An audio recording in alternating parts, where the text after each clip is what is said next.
Praise the Lord. नया दिन नई उम्मीद में आप सभी का स्वागत है। आज के दिन का शीर्षक है उकाब। आइए हम वचन को लेकर पढ़ेंगे। यशायाह की किताब उसका 40वां अध्याय उसका 31 वचन। परंतु जो यहोवा की बाट जोता है वह नया बल प्राप्त करता जाएगा।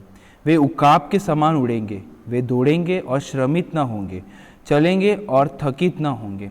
आमीन। इस वचन में हम उकाब के बारे में देखते हैं। हालेलुया। उकाब जब भी उड़ने से पहले वो धीरज से देखता है कि हवा का जो बहाव है किस प्रकार से कौन से तरफ से हवा बह रहा है। हालेलुया। उसी प्रकार से फिर अपनी वो उकाब अपनी जो ऊंचाई है, अपनी जो उड़ान है वो लेता है। हालेलुया। उसी प्रकार से हमें भी धीरज से परमेश्वर के समूह में बाट जोना है कि परिस्थिति किस प्रकार से जा रही है। जब अनुकूल परिस्थिति आएगा तब हमें परमेश्वर में आत्मिक जीवन में उकाब की नाव उड़ना है। हालेलुया। ये वचन कहता है कि हालेलुया हम उकाब के समान उड़ेंगे, हम दौड़ेंगे और हम श्रमित ना होंगे, हम चलेंगे और हम थकित ना होंगे।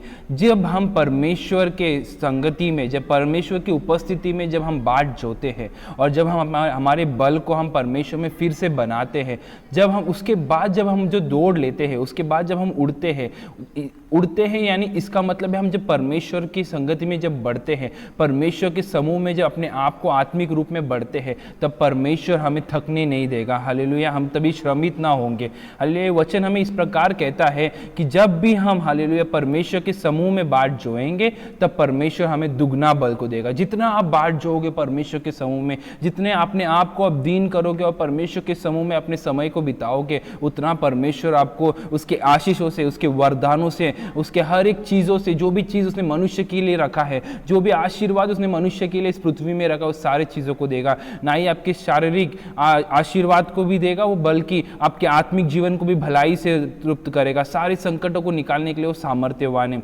हालेलुया। को मैं कहानी बताना चाहता हूँ एक मसीह भाई के बारे में। एक मसीह भाई था, एक जगह में नौकरी कर रहा था, बहुत अच्छी जगह में नौकरी कर रहा था, बहुत अच्छी आमदनी कमा रहा था, बहुत ऊंचे पद में पहुंच गया था। जब इसे ऊंचे पद में पहुंचने के बाद ऐसा हुआ कि दिन जाते जाते वो परमेश्वर के समूह से कम होते होते गया। हालेलुया। जिससे ही पैसे बढ़ते लगे, जैसे ही काम बढ़ने लगे, वो इतने कामों में बिजी हो गया, वो इतने चीज़ों में बिजी हो गया कि वो परमेश्वर के समूह में अपने कीमती समय को देने में हालेलुया कमी करते गए। एक दिन ऐसा होता है कि वो जहाँ पर वो काम करता है उस कंपनी में हालेलुया वो कंपनी ही बंद हो जाता है, जिसके कारण हालेलुया वो उसको काम नौकरी नहीं मिलता है, उसके पास पैसा नहीं। जितने पैसे उसके पास थे थोड़े थोड़े दिन कम होते गए। लेकिन तब जिस दिन वो पैसा कम हुआ तब उसको परमेश्वर की याद आई। हालेलुया। और परमेश्वर के समूह में अब फिर से अपने आप को जब उसने दीन किया, फिर से अपने किए हुए चीज़ों को हालेलुया परमेश्वर के समूह में रखकर माफ़ी मांगकर जब परमेश्वर के समूह में जब वो फिर से बाट जोने लगा, हालेलुया, तब वो बाट जोते जोते जोते जब परमेश्वर के समूह में प्रार्थना करते करते एक दिन क्या होता है कि उसके पास एक नया कंपनी का ऑफर आता है। हालेलुया। एक नई कंपनी में उसको एक जॉब मिलता है जहाँ पर वो एक चीज़ कमा रहा था, तब परमेश्वर ने जो नए कंपनी में उसको दुगना दिया, ताकि जब वो परमेश्वर के समूह में अपने आप को दीन किया, परमेश्वर ने उसके लिए मार्ग को खोला। हालेलुया। तब उकाब के ना उसको ऊंचा उड़ाया। जब पहले तो वो केवल थोड़े हाइट पे चल रहा था, लेकिन परमेश्वर ने जिस प्रकार उकाब एक हवा के दबाव से भी बढ़कर ऊपर जाके उड़ता है, उसी प्रकार उसके जीवन में परमेश्वर ने आशीष किया। इसी प्रकार से भाइयों और बहनों, आज के दिन में आपकी परिस्थिति भी अनुकूल नहीं होगी। हालेलुया। आप किसी अलग चीजों में रहेंगे, परिस्थिति आपके साथ नहीं है। हालेलुया।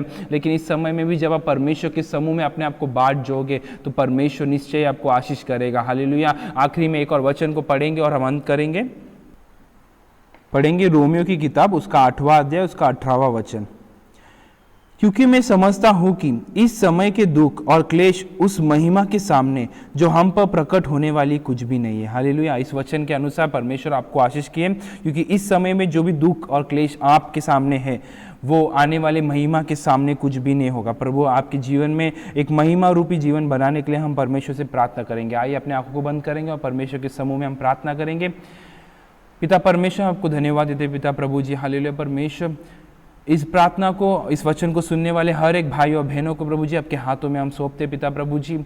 हालेलुया। जिस प्रकार से परमेश्वर हालेलुया हालेलुया हालेलुया। एक जो गुलाब के झाड़ में परमेश्वर, जब गुलाब का जो एक फूल निकलता है, जब वो कली होता है, हालेलुया, उसे काटे उसे चुभते रहेंगे, लेकिन पिता परमेश्वर जब वो कली प्रभु जी, हालेलुया, जब वो फूलता है, जब एक फूल बनता है, उस दिखने में परमेश्वर सुंदर होता है। मतलब इसका मतलब परमेश्वर जितने भी तकलीफ हमारे जीवन में है, हालेलुया, वो काटे के ना हमें चुभ रहा होगा, लेकिन पिता परमेश्वर हमें विश्वास है परमेश्वर, क्योंकि जो आने वाला जो आगे का जो महिमा है परमेश्वर हमारे जीवन में, परमेश्वर उस महिमा परमेश्वर उस कांटों से भी बढ़कर है पिता परमेश्वर। इसलिए आपको हम धन्यवाद देते पिता परमेश्वर, हमारे जीवन को आपके हाथों में सौंपते परमेश्वर, एक सही दिशा को परमेश्वर हमारे जीवन में आप दिखलाइए प्रभु जी। जब अनुकूल समय आएगा परमेश्वर, तब आपकी प्रजा को उठाकर खड़ा कीजिए परमेश्वर। तब तक आपके समूह में बाट जोड़ने के लिए प्रभु जी आप हमें सहायता मदद देके चलाइए। सारे परेशानियों से, सारे तकलीफों से परमेश्वर, सारी कठिनाइयों से प्रभु जी आप निकलने के लिए सामर्थ्य दीजिए परमेश्वर। उस अनुकूल समय तक प्रभु पिता परमेश्वर आप हमें संभालिए चलाइए प्रभु जी।